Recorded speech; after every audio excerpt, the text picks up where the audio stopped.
March 31st, 2026. Let's gather together, experience the goodness of God. I'm Pastor Trey Comstock. We'll begin with the scripture of the week. John chapter 13, verses 1 through 17, and then verses 31b through 35. Then Pastor Emily Larson and I will talk about scripture and talk about the depths part of Holy Week. We're on that journey to Easter, but we're doing 2 episodes this week because you can't just skim across the top. But first, a reading from John chapter 13, verses 1 through 17, and then verse 31b through 35.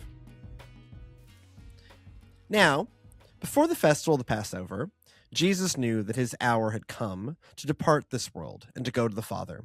Having loved his own who were in the world, he loved them to the end. The devil had already put it into the heart of Judas, son of Simon Iscariot, to betray him. And during supper, Jesus, knowing that the Father had given all things into his hands, that he had come from God and was going to God, got up from the table, took off his outer robe, and tied a towel around himself. Then he poured water into a basin and began to wash the disciples' feet and to wipe them with a towel that was tied around him. He came to Simon Peter, who said to him, "Lord, are you going to wash my feet?" Jesus answered, "You do not know what I am doing, but later you will understand." Peter said to him, "You will never wash my feet." Jesus answered, "Unless I wash you, you have no share with me." Peter said to him, "Lord, not my feet only, but also my hands and my head." Jesus said to him, "One who is bathed does not need to wash except for the feet, but is entirely clean. And you are clean, though not all of you." For he knew who was to betray him. For this reason he said, "Not all of you are clean." After he had washed their feet and had put on his robe and returned to the table, he said to them, "Do you know what I have done to you? You call me teacher and Lord, and you are right, for that is what I am. So if I am your Lord and teacher, have washed your feet, you also ought to wash one another's feet. For I've set you an example that you also should do as I have done to you. Very truly, I tell you, servants are not greater than their masters, nor the messenger greater than the one who sent them. If you know these things, you are blessed if you do them." Now jumping to verse 31. When he had gone out, this is Judas, Jesus said to them, "Now the Son of Man has been glorified, and God has been glorified in him. If God has been glorified in him, God will also glorify in himself and will glorify him at once. Little children, I am with you only a little longer. You will look for me, and as I said to the Jews, so I now say to you, where I am going, you cannot come. I give you a new commandment, that you love one another, just as I have loved you. You should also love one another. By this, you will know that you are my disciples, if you have love for one another." Okay. So I had a contemporary worship leader once. This was back when I was an associate, and we were planning like Monday, Thursday worship. I think this is when she looked at me and went, "If you do make me sing Waves of Mercy, I will kill you." I can't. Maybe it wasn't. It was one of the. This was more than a decade ago now, or I guess no. Excuse me. This was right at a decade ago, when we would have been planning this. And so this is a decade ago. It was one of those like '90s contemporary. I don't know if it was Waves of Mercy, but in this worship planning conversation, it was like, "If you make me do Waves of Mercy, I will kill you," which fair. So our pitch was we wanted to do "Save Tonight" by Eagle Eye Cherry as the song for the Last Supper specifically. "Save tonight, okay. Fight the break of dawn, come tomorrow, tomorrow I'll be gone," right? Which I have this like very like early like adolescent memory of like being in the back of some van with some girl I thought was cute and hearing that song. And so like I have that sense memory of that song. But the other sense memory I have of that song is me and my worship leader planning because my senior pastor just did not care about Holy Week at all. And so I think he would have been perfectly fine if we didn't do anything. But of course I can't do that. And so I'm sitting and I'm planning the service and I got, "If you make me sing Waves of Mercy, I will kill you." And then her and I realizing that the perfect song for the Last Supper for Maundy Thursday is Saved Tonight by Eagle Eye Cherry. And if you really start to think about it, you draw the curtains, all you need is candlelight. They're hiding from the temple, right? Like, it's perfect. And the chorus it's just a great chorus. And also it fits. And so, and like, as I read this text, the thing I am hearing in my head is Saved Tonight by Eagle Eye Cherry. It really is. Save tonight and fight the break of dawn. Come tomorrow I'll be gone. Tomorrow, and then just the tomorrow I'll Even be gone. Even the verses, yeah. Come and draw the curtains. All we need is candlelight. Like, it's just. So take this wine and drink with me. Let's delay our misery. Yes. Yeah. Okay. Let's delay our misery. And that is what is happening in this scene. Canonically, at this point, for me, that song is about Maundy Thursday. This should make it onto one of our Summer of Rock. Yes. Oh my God. Why did it never occur to you? We need to do another. We have to do another Summer of Rock so we can add this in.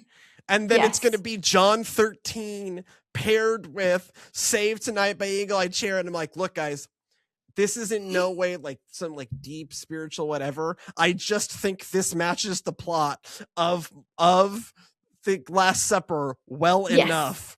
Yes, it does.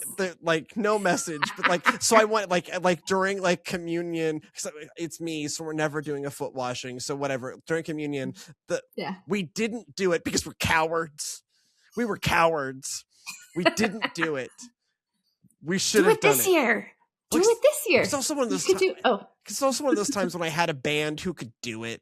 Right, like I had a band. Like if I looked at them, if I looked at Meredith and Eli and went, "Saved Tonight by Eagle Eye Cherry," they would have done it. That's the thing I need in my life. If that's the thing holding me back from Summer of Rock, is obviously traditional worship is very important. St. Stephen's, it's beautiful. We have symphony trained music, like a doctorate of music, right? Like amazing musicians. We get like ringers in from the opera sometimes. It's great. Nice. But that is just not the crew for Saved Tonight by Eagle Eye Cherry. Yeah. I really need a rock band for that. So, okay. So that's a non sequitur. But it is a thing that I think about every Maundy Thursday, and especially here you're getting kind of the beginning of the night. Like, it just comes to me. The other thing that I want to flag here to kind of begin this discussion is you get like John. This is John. This is the Gospel of John. This is undisputedly John. But this specific phrasing, love one another, is very much, this comes again in the letters of John. In some ways it is, I don't remember if it's explicitly stated, but it is one of those underlying themes of the first couple chapters of Revelation, which are just very short letters of John. Right. This idea that the love commandment, which in the synoptic gospels, so that's your Matthew, Mark, Luke, I don't think of them in that order because Mark was written first. So Mark, Matthew, and Luke. It gets really confusing for me when then I go to the front of the New Testament and it's not Mark, it's Matthew. I know, I'm a grown up. I can handle this. But so in the synoptic gospels, we get the love God, love neighbor. So it's the Shema from Deuteronomy and Leviticus 19. And so that's one version of the love commandment. Love God, love God with all heart, you've got, mind, soul, and strength. Yes. Love your neighbor as yourself. John consistently has an additional version of the love commandment. Again, I'm deliberately not trying to reconcile these things. I think they're both true. Yes. But John highlights this aspect of Jesus's teaching on love. And it is consistent across the John school of writings. It is this love one another not just the love God, love neighbor, but this specific call to love one another. Yes. Well, and this is not later, it's now, right? So up until now, Jesus has said, I will not always be with you. The hour will come. Now it's Jesus saying the hour is here. No, it's here. We're here. It's here. It's game time, right? Like it's happening. It's happening. So now's the time to love one another. And he's talking about it right after he tells them that one of them will betray him. And right after he has demonstrated that kind of love. Also, if you're trying to make a case, why isn't foot washing a sacrament? Really should be. Because I hate it. Because you don't like feet. Because I don't like feet. But this should really be a sacrament. This really could be. Because one of the arguments is like, well, Jesus didn't tell us to do it. I mean, not uncharitable reading of chapter 13 is that Jesus told us to do it, actually. Right. Because I did this for you, so you should serve one another. And I think we just want that one to be figurative. Because we just don't want to. We just don't like stinky feet. I just don't like feet. It's a logistics thing. I don't think I've done any foot washing since I made my confirmation class do it in 2017, and that was traumatizing for all of us. And I maybe we did it at Grace. It's been years. I've seen some hand washings that are slightly less weird, but it's just still, it doesn't have the same oomph to it as also, a foot washing does. We lack the cultural context. We do. Okay. So this gets back to, bread and wine for communion and whatever. Mm-hmm. We lack some of the cultural context. This is a thing that would happen often. Yes. This was a part of normal everyday cleanliness. It's why all the supplies are there. But it normally wouldn't be the teacher doing it. It would have been John. It would have been John. It would have been the kind of the one of lower status. Mm-hmm. And so this is, for us, foot washing is this extraordinary, weird, it's just not a thing we do. Right? Like, and that's where I think hand washing actually works in a cultural translation sense. In our context, yes. Because we do at least wash our hands in public. That's a thing we do in public, is we wash our hands. Yes. We do not, it is not a normal part of a gathering of friends for feet to be out at all. At all. I mean, I'm sitting here barefoot. Although it's becoming more normalized as people are having no shoe households and all of that now. I also think that might be a cultural, racial thing. I actually think, generally speaking, the only people wearing their outdoor shoes inside are white people. Yeah. Right. I really think I'm beginning to believe that might just only be, but a lot of cultures have a house shoe thing. Mm-hmm. I try to be not wearing shoes as much as humanly I'm not wearing shoes right now. Right. Me either. Why? Yes, but you're in your home and I'm in my place of business. That's probably true. But, you hang out at any church I serve long enough, and you will just see me wandering the church with no shoes on.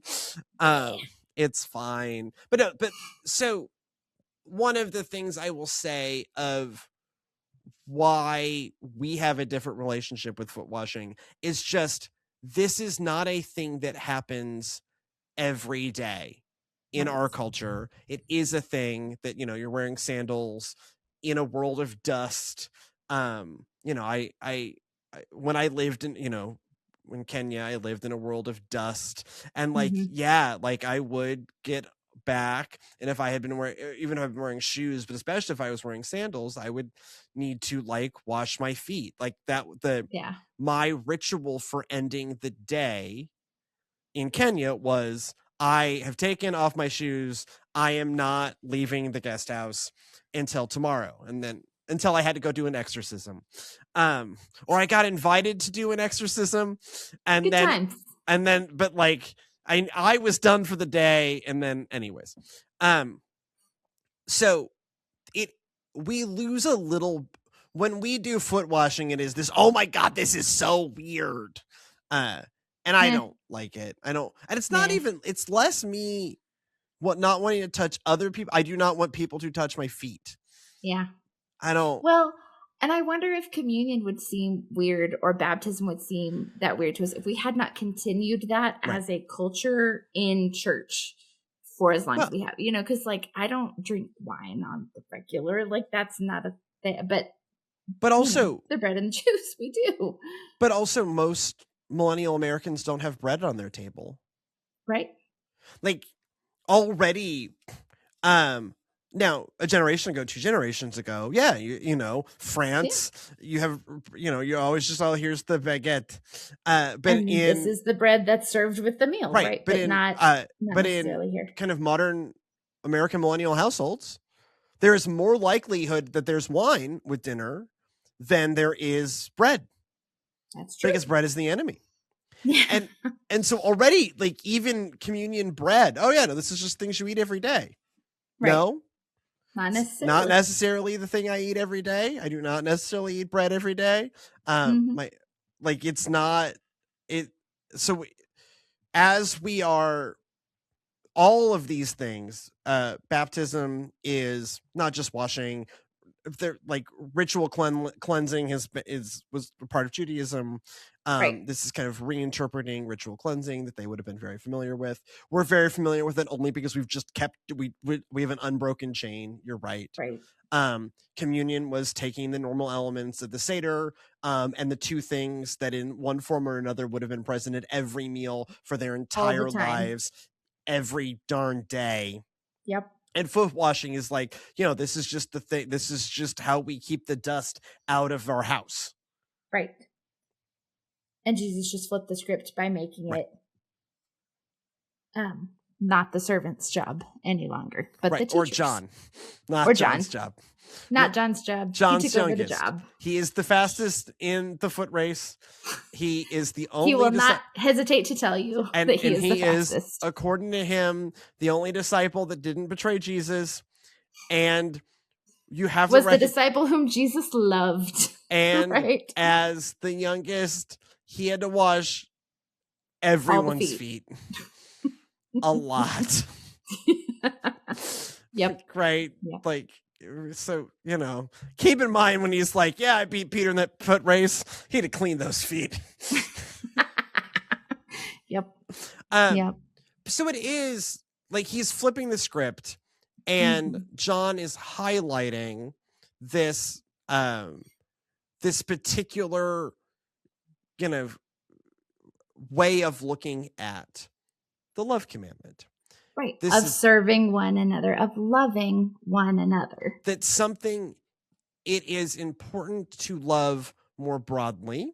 That's kind of the synoptics perspective, focus, not perspective. Perspective makes it sound like they disagree with each other, and I don't think they disagree with each other. I think I think we're talking about 2 different pieces of an overall call to love. That it is important to love in these incredibly broad ways that reach out beyond class and culture and race and language and sexual orientation and whatever, right? Like love incredibly broadly. We see Jesus love in these incredibly broad ways. The lepers, women caught in adultery, everybody on the cross. Everyone, yes. And so we see Jesus do that. And then what John is highlighting and kind of putting a focus on is something important is happening in Christian community, in this specific community that has formed, that the Last Supper is one of those places. And for John, it goes on for chapters, right? It's chapters 13 through 17. Right. This is an important time. This is an important meeting. Like John treats the Last Supper as Jesus' final discourse in the, again, John is writing to a largely Greek audience, in the Greek expectation of a great sage. A great sage delivers their final discourse. Yes. And so John is pitching Jesus as more than a great sage. He's pitching Jesus as the literal divine logos, the very word of God. But one of the kind of cultural touchstones that John uses to explain Jesus to a largely Greek audience is Jesus functions like one of the great sages. He is just even greater than them. In the way that, Luke often has Moses or David in mind, or Elijah, or, the way Matthew has Elijah, also has Elijah in mind sometimes, of like, Jesus is like these things. Jesus is like a traveling miracle worker prophet, like Elijah. I mean, he's more than Elijah, but if you want to like put him in a thing you already understand to then understand the way he's different, he is like Elijah. Luke is like, well, he comes in this world in a way really like the way Moses came into the world. I mean, he is more than Moses, but he's more than Moses, but he's like more Moses. than Elijah. But these are the similarities that John draws. And so John, not really talking to a Jewish audience at all, talking to a Greek audience, is like, Jesus is like a great sage. And so if we want to think about what was the Last Supper like, the Last Supper was like a Greek philosopher, a Greek sage's final discourse. Where we get to see he's preparing his students for his absence. His absence is going to happen in the wildest way. Imagine, it's going to get wild. He's going to die. He's going to come back from the dead. He's going to ascend into heaven. Like, this dude, it's going to be wild. No, excuse me. No, John's a stoner. Hold on. Let me slow it down. Here we go. Let me find Dylan. Like, he's going to die, and then he's going to like rise from the dead. And then he's really good. I have come across a new like surfer, snowboarder, skateboarder term I need to start using more. It's to send it. To really like go for it, to really try really hard. He's to send it. Like, he's really going to send it. Oh dear. Oh dear. but again, this is not, Jesus is not merely a great sage, but John is, okay, let me explain to y'all what this was like. So, how a great sage would gather his students for his final discourse. We do the same thing with George Washington, right? We often, the founding fathers also very conscious of the Greeks and the Romans, their, good Enlightenment roots. And so George Washington gives a farewell address, gives a final discourse that we then did none of, but he did give it. And much like the disciples over the course of this night, they didn't listen either. They didn't get it either. They didn't get it either. It's all right. It's a lot okay. of denials, betrayal. It's, it's okay. It's okay. They get there. But one of the underlying themes of this closing discourse here, in this kind of the opening statement, is this foot washing, and then this extended explanation of the foot washing is these relationships you are experiencing, this is something deeply sacred, powerful, and important. Yes. Well, and this is what sets you apart from the people around you and the culture around you. This is how people will know. You will know by this love that you have for one another, not just your love for Jesus, but the love that the disciples have for one another and how they live together is the thing that sets them apart. This is Jesus inviting them into that relationship again, right? So this is Jesus demonstrated it by coming from God, by going back to God, this love between God the Father and Jesus, and then invites the disciples into a similar relationship with him. Love God, love one another. This is what matters. This is the love commandment that will set you apart. And it's really deep and self-sacrificing, and it is a love where you are, willingly taking on the role of servant, even if that is as not, I have loved you. Even if it is not your normal social position.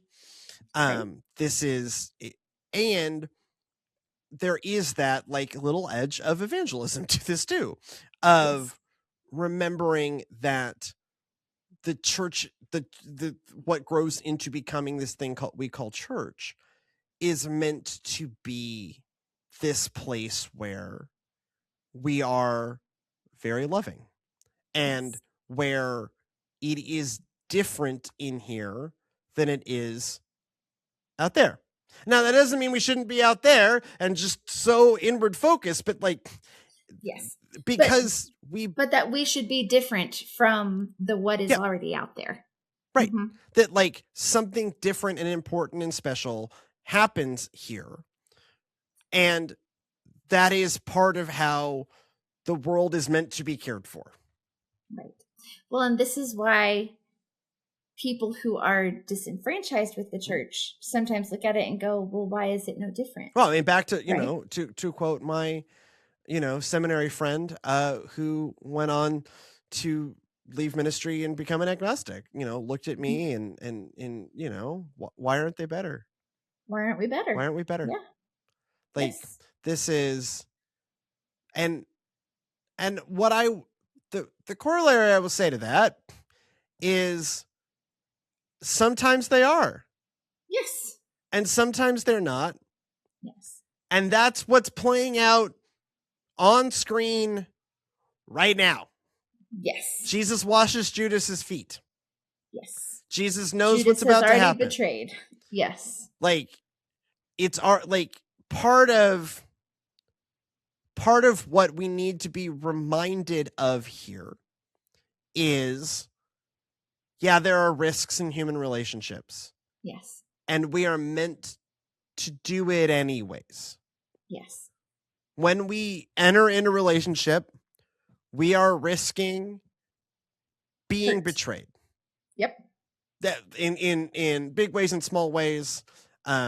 We have talked some on this show, some on previous shows about the ways where we have experienced a lot of pain at the hands of the church. Yep. And yet we are still here because like some of it is, there are countless really beautiful moments that just kind of happen. Like a week ago, I was on a madcap furniture delivery mission that one of my members here at St. Stephen's reached out like, hey, I have a really nice bedroom set. I would love for it to go to like a good home for someone who needs something. And I'm like, oh no, that's like great. And so then I reached out to our colleague Pastora Yeni at Servants. The folks down there always need furniture. It's like, hey, and then like the guy who was supposed to pick up the furniture had car trouble. And so we couldn't make it up. And then so what happens is then at 7:00 at night, me and this member of St. Stephen's drive all the way down, all the cross town to Southeast Houston to deliver this bedroom set to people we'd never met. And it was just like, yeah, no, let's just go do it. And I'm like, this is beautiful. Like this is the good stuff. This is like there's so many stories of the good stuff. Like being on that trip where our mystery trip where we ended up having to find a shower. Yep. Not knowing that we needed to find a shower because we ended up pulling pigweed on a mission trip instead of sorting vegetables, which is what we thought we were doing. We were sorting vegetables inside. We pulled pigweed on a farm, which was cool, which is good, but we needed to bathe. Super cool, but very itchy, and it was taller than us anyways, but we needed to bathe. But there was a church that showed up for us and was like, yeah, but like we just randomly called a church, cold called and said, hi, we're a random mission team in your town. Can we come to your place? And they were like, yeah, come use our shower. Here's some popsicles while you're waiting. And there's really beautiful moments. I get periodically I get voicemails. You need to check on this person. I haven't seen her, and like we need, we hadn't seen a couple of our members, and like they're involved in our music ministry, and I was like, my music person's like, hey, we need to check on these people, make sure they're okay. Right. Again, it's not news. Like church people do nice things and care for one another. That's not news. That's not always gonna be a thing that sticks out in your memory. Right. But it is an understanding that it's not a byproduct of the church.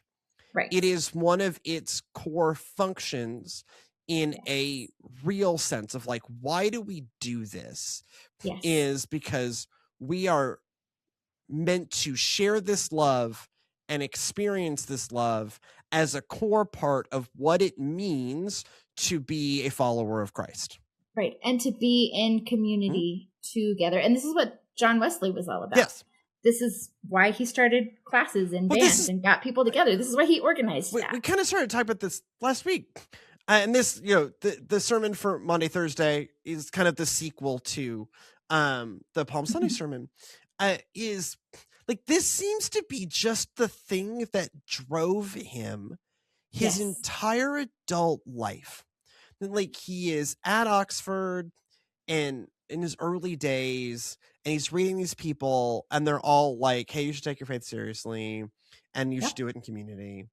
And then he begins to experiment with how to do that. Yes. And initially it's just like for him and his dudes.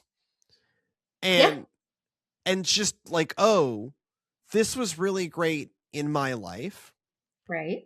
Okay, then we need to like extend this. And then after he turns out he's not meant to be a missionary in North America, it's just, you ever want to find out that's not your calling. It's not your calling, John. Yeah. He ends up back in England, and he's not really running a church. None of the churches want him. What he ends up building is this discipleship movement. Yes. Where essentially attempting to give as many people as possible access to a holy club. Right, to that experience that he had at Oxford in his holy club. Right. And what I will say, as a story that also touches on the risks inherent in human relationships, when you're in a relationship with John Wesley, that's a risky relationship. That dude can be a jerk.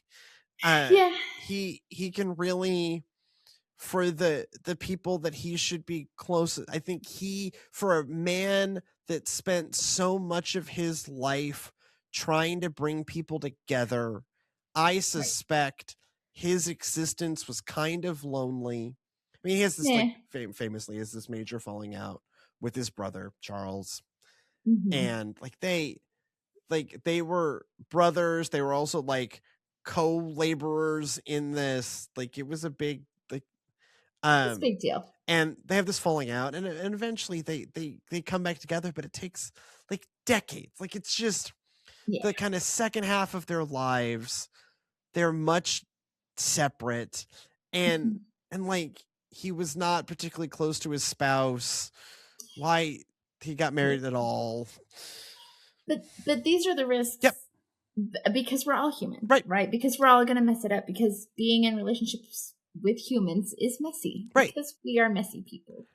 And Jesus demonstrates that here. He's like, hey, what's happening here is deeply sacred. Also, Judas is here. Yeah. and also they're all but John, according to John, are gonna fail him to some extent in the next 24 hours. Right. Because we're all dumpster fires. We're all still dumpster fires. We're just forgiven dumpster fires. And his core bros are gonna go to the Garden of Gethsemane, and Jesus is like, bros, stay up awake with me. There's this great song by Eagle Eye Cherry. You should listen to it. And they fall asleep. Yes. And like, right before Jesus gets arrested, the last conversation he really has with his bros is like, come on, bros. Like, weren't you listening? Weren't you listening? Weren't you listening? Like, this was so Jesus gets let down by his bros. By his bros.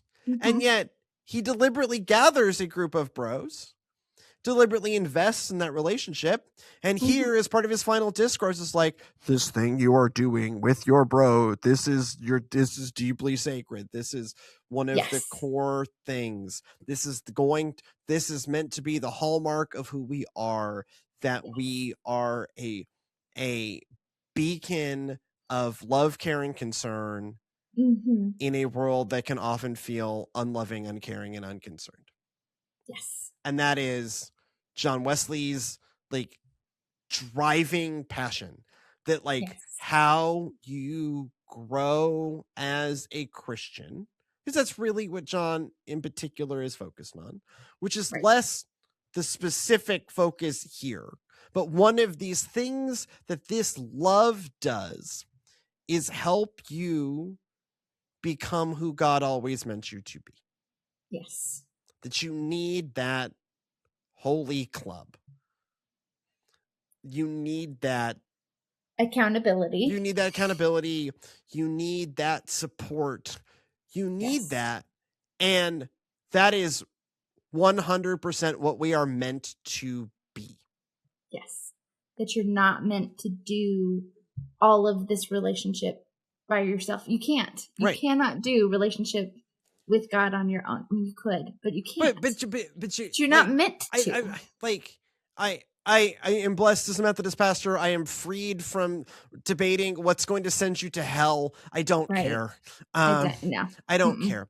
So I'm not saying like, well, I could be saved. It's about accepting Christ. And I'm like, okay, sure, whatever, dude. Like, there's so much. But you're missing out on becoming who God intends you to be, and to realizing this full relationship with God without this relationship of loving one another. I want to make a sign, and so that we can just start pointing to the sign.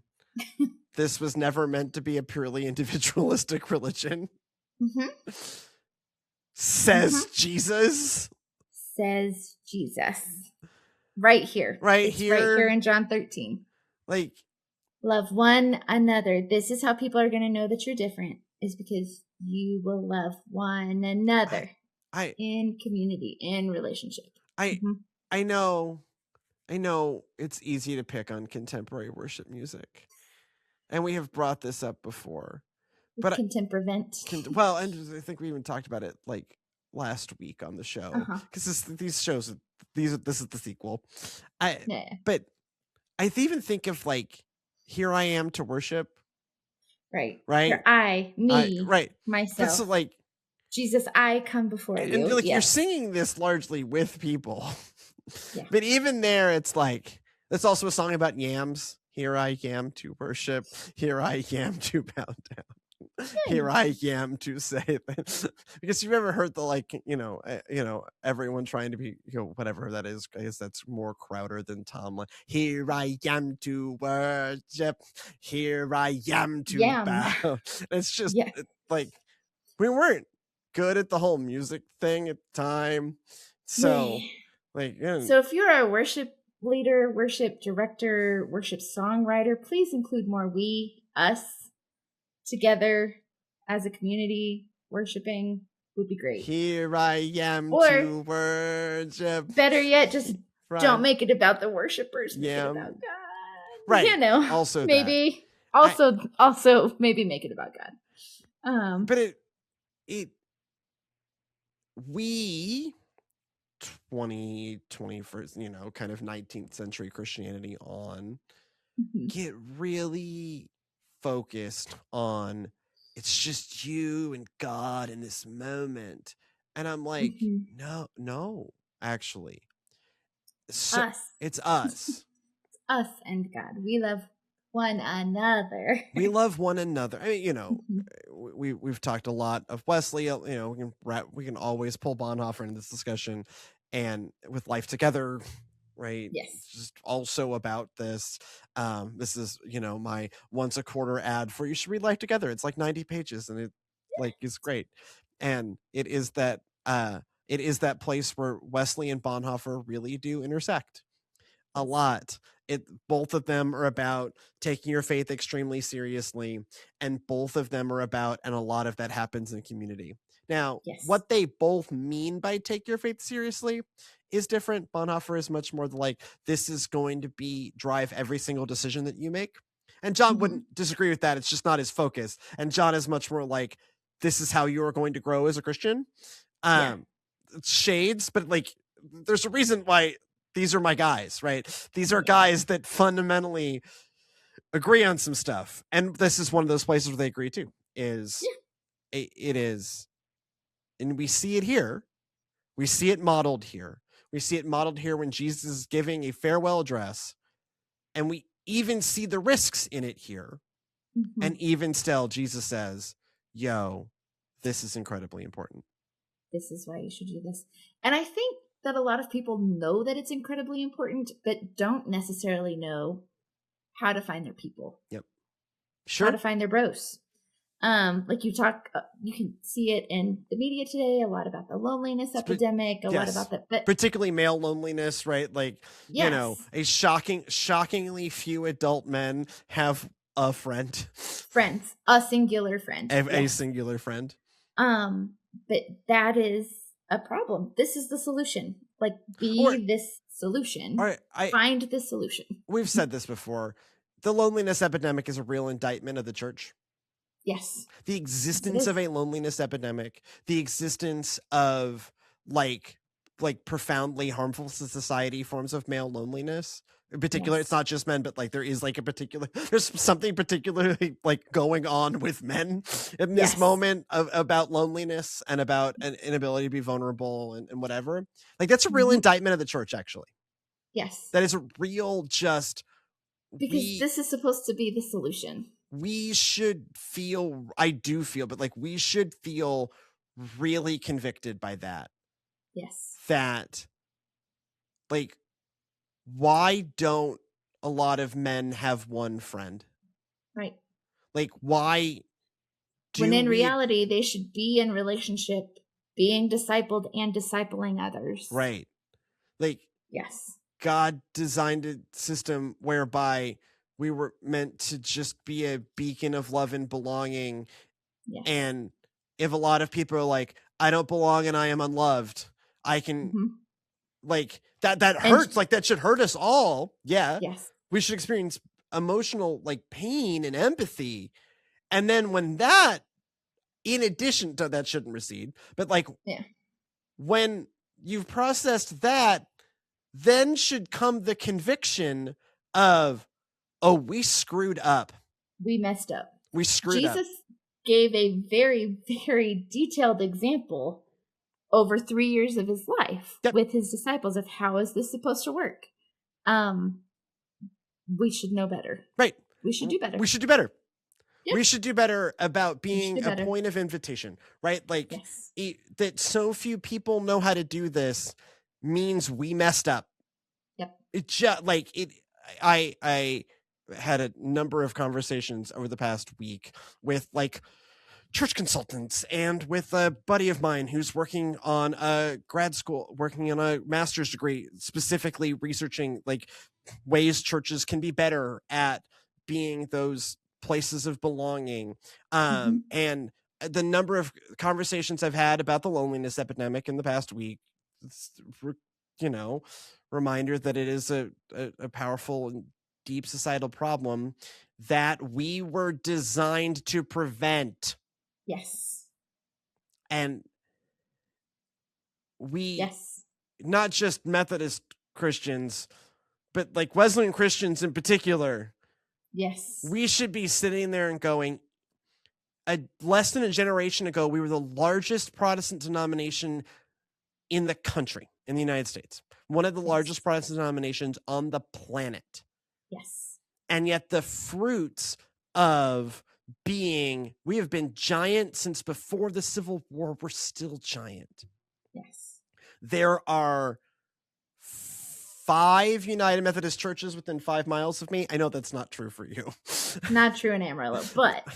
And so the existence of a loneliness epidemic when we were theoretically a major cultural force for 100 and something years. Yep. Should be really convicting. Yes. I certainly find it really convicting. Let's do better. It is one of the things that keeps me like wanting to be in the business of building churches. Yes. And I mean, this is honest, right? Like, yes. Maybe this is obvious. I didn't think I would still be doing this at this stage in my life. I'm going to admit that I'm turning 40 this year. You're not going to hear a lot of admissions that I'm turning 40, but here I will admit that I'm turning 40 this year. I did not imagine I would still be leading churches and building churches at the age of 40. And I am. And I am still deeply passionate about it because I see the need.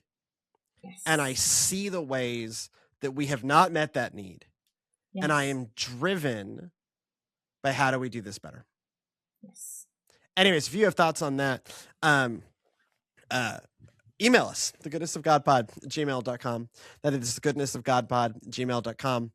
We are the Divine Provisions Co., and we need your help. Like, comment, subscribe, leave us 5-star reviews on Apple Podcast. Share this with a bro or a brodette. Bro, non-gendered. A brodette, a brodem, right? A bruh. If you're a Gen Z, it's a bruh. Same with a bruh. Gen Alpha. Bruh. Right? I got a bruh, yeah. You got a bro, you got a brodette, you got a brodem, a dude, a dudette, a dudem, whatever you've got in your life, share this. If you find it meaningful, maybe they'll find it meaningful too. If you would like to be financially involved in the work that we do, you can go to divineprovisions.co, click the donate button. If you want more of what we do, we've got more coming later this week. This is one of 2 episodes that we are putting out this week as part of our Holy Week here at the Divine Provisions Co. At Divine Provisions Co. on all the things on TikTok, Instagram, Facebook, Blue Sky, YouTube, at Divine Provisions Co. and divineprovisions.co on the internet. And go in peace to love and serve the Lord. And we'll see you next time.